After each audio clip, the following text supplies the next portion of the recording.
Nyanyian AKBP Ahirudin di kasus penganiayaan Ken Admiral sebut nama 2 anak kombes ikut terlibat. Babak baru kasus penganiayaan Ken Admiral, mahasiswa yang dianiaya oleh Aditya Hasibuan anak AKBP Ahirudin.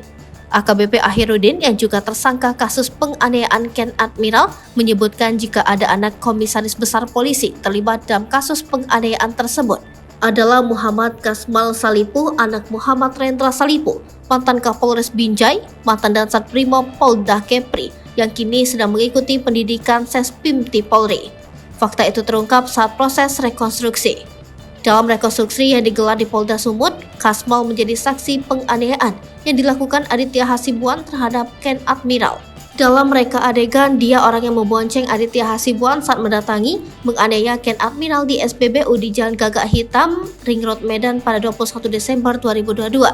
Dia juga membantu Aditya saat Aditya menendang spion mobil Mini Cooper Ken di perjalanannya kabur. Kemudian dia juga ada di lokasi kejadian saat Ken Admiral digebuki Aditya di kediaman AKBP Ahirudin Hasibuan.